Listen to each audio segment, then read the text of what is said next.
This episode is presented to you by NFL Sunday Ticket, now on YouTube and YouTube TV.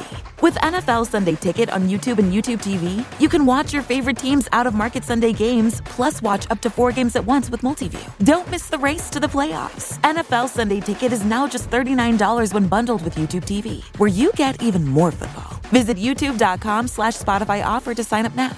Lowest price on YouTube TV with base plan. Rest of 2023 season. Terms and embargoes apply. No cancellations. Reboot your credit card with Apple Card, the credit card created by Apple. It gives you unlimited daily cash back that you can now choose to grow in a high-yield savings account that's built right into the Wallet app. Apply for Apple Card now in the Wallet app on iPhone and start growing your daily cash with savings today. Apple Card subject to credit approval. Savings is available to Apple Card owners subject to eligibility requirements. Savings accounts provided by Goldman Sachs Bank USA. Member FDIC. Terms apply. The holidays are a time to feel and create joy. And what could be more joyous than the look on her face as she unwraps a stunning new jewelry piece from Blue Nile? How about getting 50% off your purchase? Blue Nile offers premium quality, priced below traditional retail. Their online experts are available 24/7 to answer any questions and make sure you've picked the perfect gift. For a limited time, you can get 50% off at BlueNile.com. That's 50% off at BlueNile.com. 'Tis the season to shine with H&M. Discover the holiday collection and find fashionable pieces for your wardrobe or for under the tree. Get inspired and dazzle with this year's glam. From tuxedo styles, bow detailed pieces, impressive prints, and more. From unforgettable looks to unforgettable gifts. With fashion finds to home decor, find it all at H&M. Treat your loved ones and yourself this season. Shop in-store or at hm.com.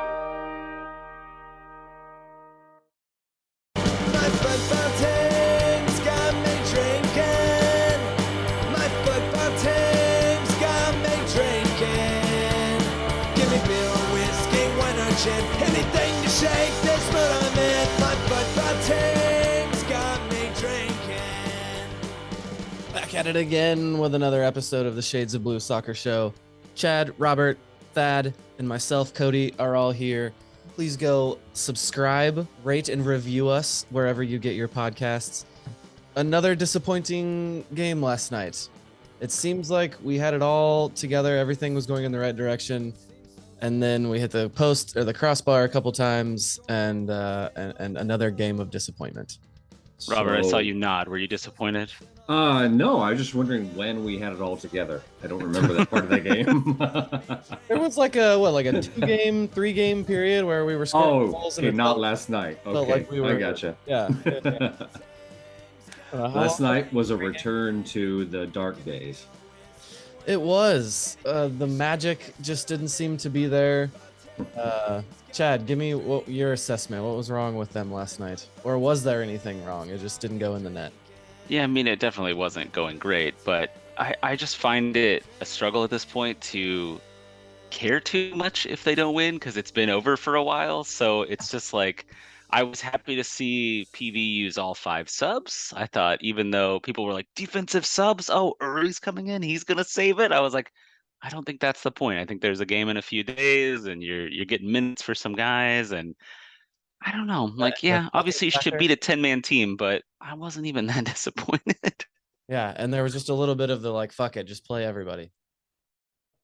For sure. Volader at left back, I thought that was interesting. I thought he was kind of exciting over there. That was a little experimental, right? Like, hey, maybe can we use him in other places next year? Is this a possibility? I think it's just because they had no healthy fullbacks other than, the 2 that were in the game, because Ndembe was out for COVID protocols and Zusi picked up that injury last week. So, but hey, I thought, well, if you're a center back, is that not your dream, that you're like in the box, you're getting to attack? You get, he had some like half chances that he couldn't quite pull off, get maybe almost too excited at times. But I thought he filled in admirably. Didn't have as much defensive responsibilities when you're up a man though. There was one moment I was excited when Volader came in because Thad had talked about how you've been hitting such good balls and good strikes in practice that I thought he was going to be the answer. No, that's Jake. That's Jake and no bacon. Or the answer apparently last night was Ben Sweat. That was the best we had to throw at them last night, was Ben Sweat. He did well. Have the best chance, yeah. He played really well, for as much as everybody always craps on the poor guy. He played really well last night. Us, we crap on him a lot. I'm the king of crapping on Ben Sweat, and I think I tweeted after the game that was the best game he's had all season. So It was one of them for sure. And he still had at least one head shaker. Oh, at least. always. I mean, he's good for that, I think, right? Hey, that might have been the least of everybody on the team is one head shaker. So Yeah, that's fair.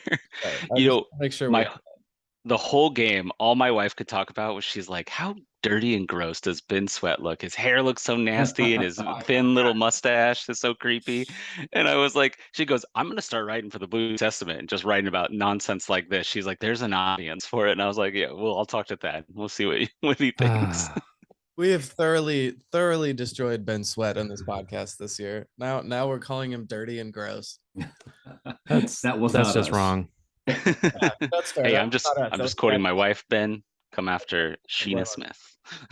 He did have a really bad giveaway at one point. Yes, so that was the one. That was the one that I was thinking. Actually, well, no, there was a shot, or he shot it or crossed it in when he shouldn't have, and it was like 2 minutes after Peter Vermees was talking to Ali at halftime, saying we need to be more patient, we need to work it around, move the ball around quickly, not just force in crosses. And then Ben Sweat goes out there and whips one in like immediately. And I think he crossed it like 5 yards into the stand too. It like wasn't even near anybody. It was behind and over the goal. Yes, so. yes, it was. But still, Ben's best game. Baby steps. He's still coming back. This is, year one off a knee injury. It takes a while to get back to form. Especially at his age. So if it was Ben Sweat's best game, that means our better players, Johnny Russell, Daniel Salloi, disappointed? They were not at their best, especially breaking down a Houston defense. Nobody was at their best last night. I mean, Ben was at his best maybe for all year, but nobody was really good last night. But it's also hard to say everybody was terrible too. Houston has the fired coach bump of a little bit of excitement. Everybody trying to play a little extra hard for the new guy in case he might be the new coach. Is that the way we're looking at it? Because honestly, I looked at it as a club in shambles. Which one? I went the other way. Which one? Yes. Who are you referring to? Yes. Valid point there, but I guess you can look at it either way. Like they had some incentive to do well for the new coach, or they had just gotten a new coach and should have no idea what they were doing. Yeah, but you know how many times like a new coach they'll get a bump. They may not know what they're doing, but it's that extra. They play a little extra hard trying to make a case for themselves to the new coach. So yeah, trying to impress yourself to the new guy. The great example I think of is Vanni Sartini. Remember, he made Vancouver make that run, and I'm pretty sure he's going to end up getting fired after this season that he's had. They don't have a lot of patience in a lot of these clubs, which I think is the grand problem with many of these MLS teams. Look at Jim Curtin. How many people wanted that guy fired for so long? And now they are consistently one of the best teams in the league. And he's the second most tenured coach behind Peter Vermees. This Houston game last night, I went back and forth so many times. Erik Thommy hits the crossbar. We have all these close chances. I felt like we should have won the game. We should get a goal. We should win this. And then all of a sudden it was like, oh my God, we don't even deserve a tie. We deserve to lose this game. And then, it goes on further and it's like, all right, we can get a point out of this. Like, let's get a point out of it. And then it was just such an ugly game. By the end of it, I was like, Chad, you say you don't really care anymore, but I still get annoyed at this. And I think people, if they're still listening to podcasts about sporting, are going to get annoyed at that as well. And I was like, screw these guys. We don't even deserve to win. We deserve to lose. I would like to defend myself. I wouldn't say that I don't care, because I do care, and I yell and I get excited about the moments. And, I was bitching about the refereeing for the entire game, just people getting chopped down left and right. Not that that's why they lost, but it definitely breaks the flow of the game when it's just foul after foul after foul. And they're kicked Thommy in the second minute, and he got back right probably about 10-15 minutes in, but he was hurting there for a while. And she never really took control of the game, despite the fact that there was a double yellow red card situation. It still was kind of mostly out of control, in my opinion. Houston could have been at least one more. Play like that? Are they just always like that, or is it only when they play Sporting? Because they're the worst. All of them. I hate all of them. Every Texas Red Bulls team might be the worst. Yeah, Red Bull's pretty bad for that. Dallas used to be. I feel like Dallas is not really playing that way this year. But that's because their coach is in Orlando. The coach that was really bad about it was now in Orlando, and Orlando's pretty bad about it when I've watched them play. But yeah, Houston, But it's a bad team. It's the hallmark of a bad team that can't defend in transition, so they break up the transition. So every time they could foul a guy trying to get up the field with the ball or interrupt the pass, even a guy who was making a pass, they just try to hack him down. That was their plan. And even if it wasn't their plan, it's what you fall back to when you're a terrible team. I know I've played on those teams.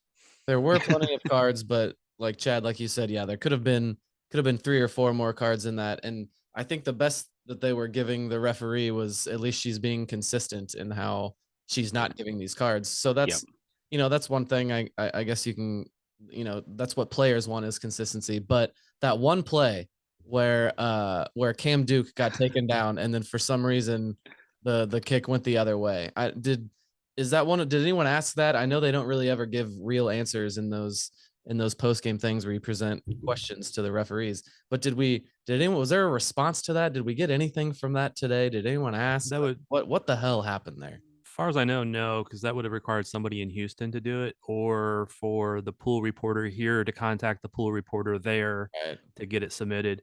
And I don't think, with as late in the game as that was and everything of trying to get that, nobody from our side I know of did that.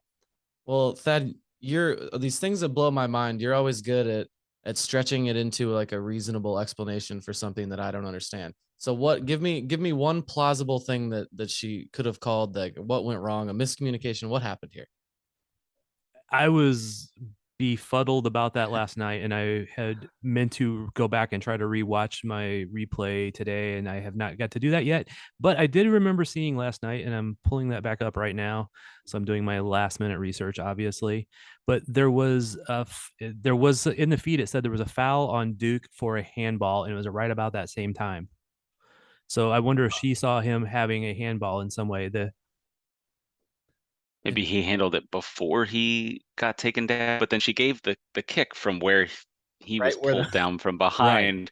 And after he's pulled down, like, because that was my thought too, is like maybe he was pulled down and he grabbed the ball when he fell, and then I went and watched it again. He's nowhere near the ball. He doesn't even touch the guy that pulls him down. Like I was blown away. It was in the 90th minute. It said there was a handball on Cam Duke. Was that the right minute? It's right about the right time. Well, anyway, Thad, point for using the word befuddled. We're giving points now. Is this around the horn? Don't mean anything, but no, you got the name of the podcast there, so good job. What else should we talk about? Who are we missing from this game? Willie Agata Pulscamp, come on. Yeah. Okay, yeah, there you go. Pulscamp had a good save. I'll give him credit for that foot save. Couple of them actually. Yeah. He pushed that one off the bar. Do you see after the game talking to Ali going, give me credit for that. Give me credit for that. And if he didn't get, if you look back at it, he redirects it pretty significantly. It's going into the net. Yeah. The replay. Yeah. The ball changes motion for sure. That was a good touch. And I did actually like the one where he, had to come out of the box and the ball hit off his foot that he had planted on the ground. He pulled his roots right out of the ground, right? Tree moved his roots around. Exactly. See, I give credit. Good job, Pulscamp. Willie Agata did some of the magic wear off of his entry into this league. He had a couple there that I thought were head shakers, or at least one head shaker. I won't say a couple of them, but there was the one you're talking about. Yeah, you gotta have to give me more. It was the best sequence that Sporting had the entire time. They were doing exactly what Vermees had asked for. They moved the ball around quickly in that final third, whipped it around. Somebody found some space and crossed it in right to him. He had acres of space and just launched it way over. Skied it. Yeah, I remember that one. That he should have put that one in the net for sure. It was a really well worked ball to get it into him in the box. But I thought he created a lot of good chances out of kind of nothing, like crosses into him. I can particularly remember like a Ben Sweat like floated cross that had no pace on it whatsoever, and he whipped his neck and snapped that thing, and I was like, wow. I mean, too close to the keeper most of the time, but there's still promise there, and it was unsustainable. He's not going to keep scoring 2 goals a game. Obviously, that's insane. So, yeah. But we wanted to believe. Exactly. Yeah, I mean, I don't think headers are his strong point, but yeah, it was good effort.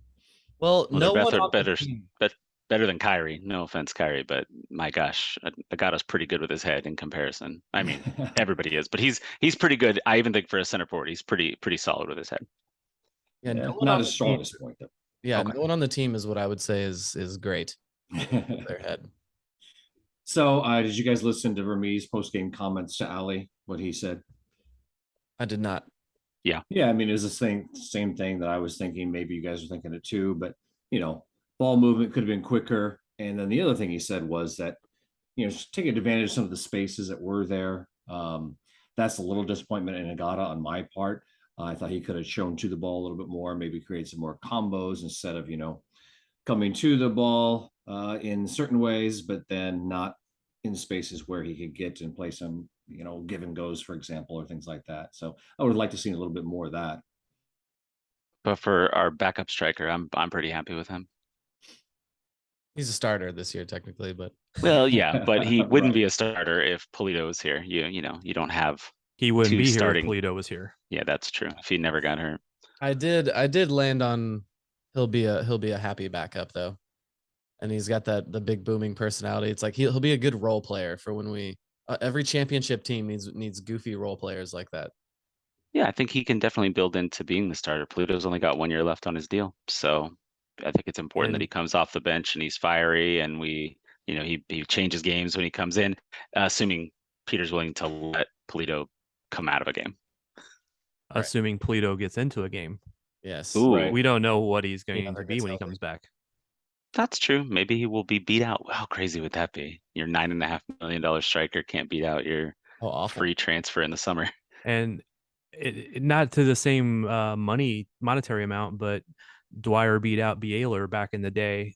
Yep. And Bieler was the DP and Dwyer was just the brash little kid out of some college in Florida, But what were we paying Bieler? I know it's a different league now, but what was Bieler was still like maybe just like $1 million, $2 million. Yeah, I don't know how high he was, but he was the DP striker. So Right. Yeah, DPs did mean a different thing back in the day, though. The max salary was significantly lower, so there was no TAM, no Garber bucks. This episode is brought to you by Google Pixel, the official fan phone of the NBA and WNBA. The new Pixel 8 and Pixel 8 Pro are built different. How? Take the Audio Magic Eraser tool that helps block out distracting crowd noise so your play-by-play commentary sounds crystal clear. The only phone engineered by Google brings out the audio you care about so your videos sound as crisp as they look. Learn more at googlestore.com/pixelnba. Audio Magic Eraser requires Google Photos app. May not work on all audio elements. yeah. So Sporting KC not officially eliminated, but basically, if we have any more hopes, what should everyone be looking for this next week? Who do we Well, need? that's a really good transition. I feel like you're throwing to me. I'm sure you read my article this morning. We're recording on Sunday on the bluetestament.com. It's basically impossible for Sporting to make the playoffs, but it's not technically impossible. They need RSL to lose out, the LA Galaxy to only beat RSL and not win any other games, Seattle to basically lose out. I think Seattle could win a game and it would be okay. And then to make up like a negative 22 goal differential between LA Galaxy and Sporting, if my math is right. Really? And Sporting, of course, has to win out as well. So I did not get that far in your article, I guess. I didn't it's see pretty brutal. You saw the headline and you clicked on it so we could get a click, right? Exactly. That's all I ever do. Okay, well that doesn't seem very good.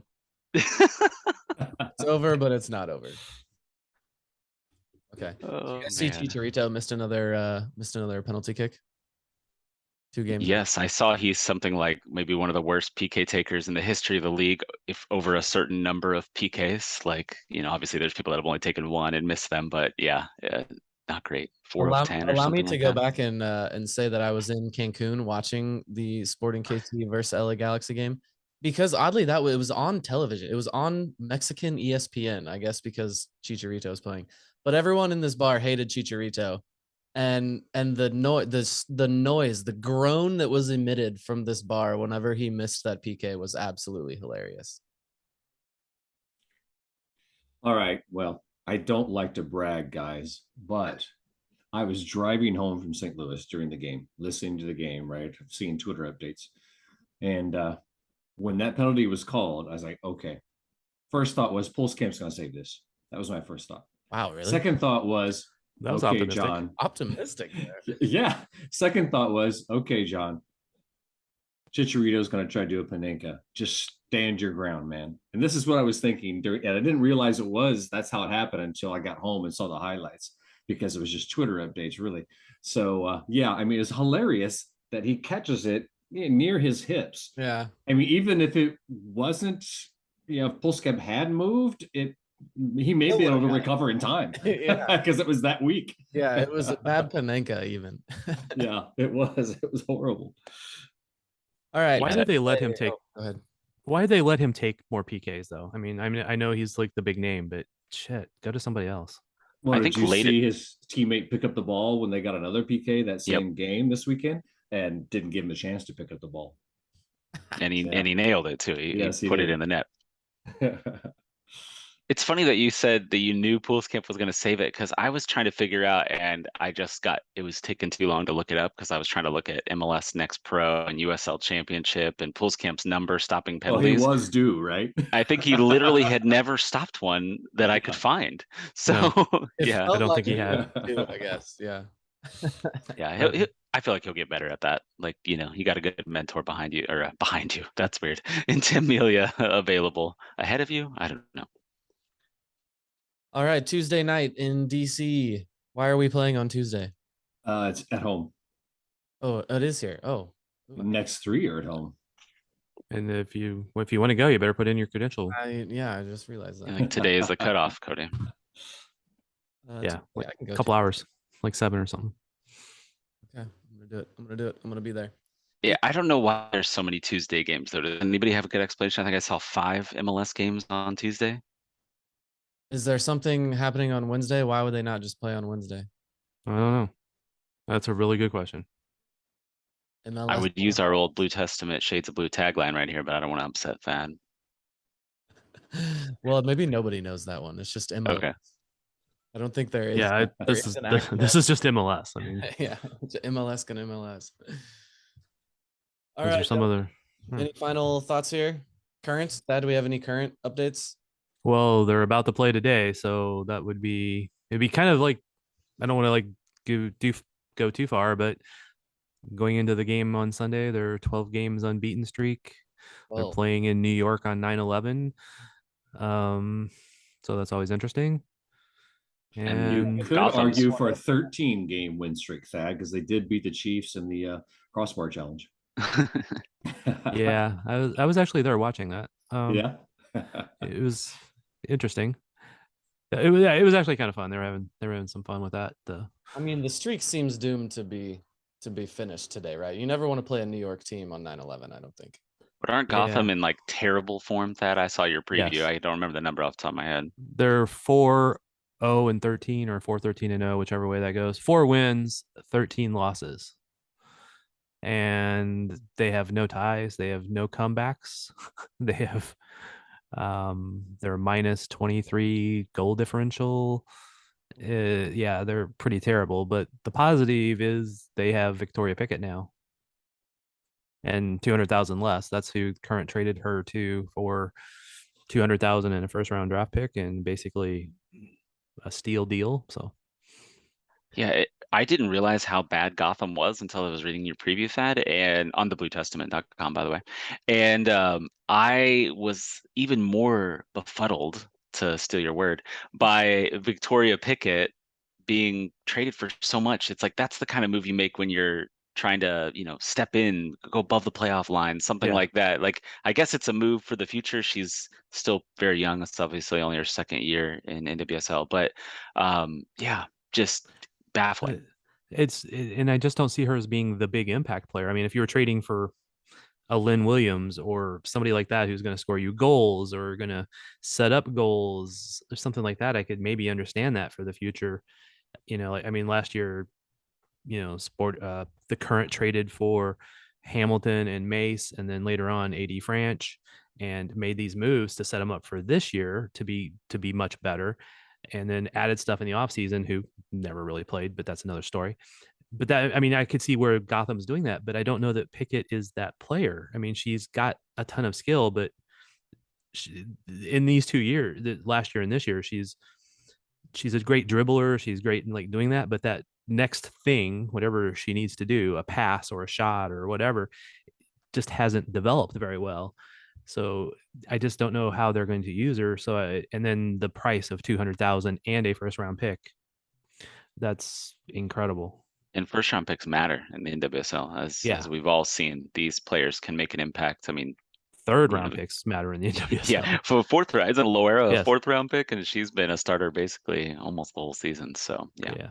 Well, she would have been a first round if she had been picked the year later, but she was picked when they had the COVID year, so they stayed in. But fair, but yeah, circumstances led to that. But still, right, the picks definitely matter. You're seeing all these players for the current contribute on a regular basis, and even the ones that are just coming off the bench, they're showing signs of life. So I don't know. It's tough to wrap your head around.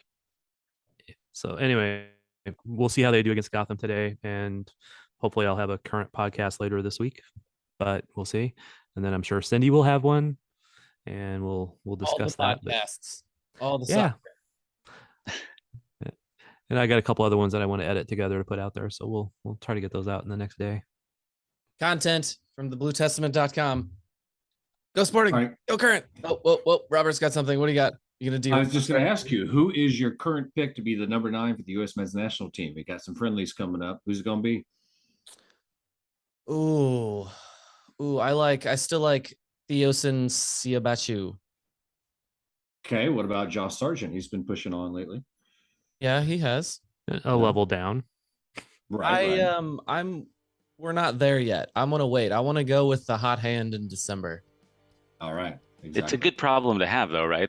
All of them are scoring goals all of a sudden. Oh, is this like the quarterback thing where you've got 2 quarterbacks, you've got no quarterbacks? Yes, exactly. I disagree with that. If you want a standout striker, there should be one guy that is just that guy scores goals and he needs to be our guy. That's what we want. But you do want a second one pushing though. We know it's not Pepe, though. We know I don't feel like that necessarily about any of them. Like Josh Sargent can score goals, Sabachu can score goals, but we don't have anyone that has grabbed the reins, and that's my problem with it.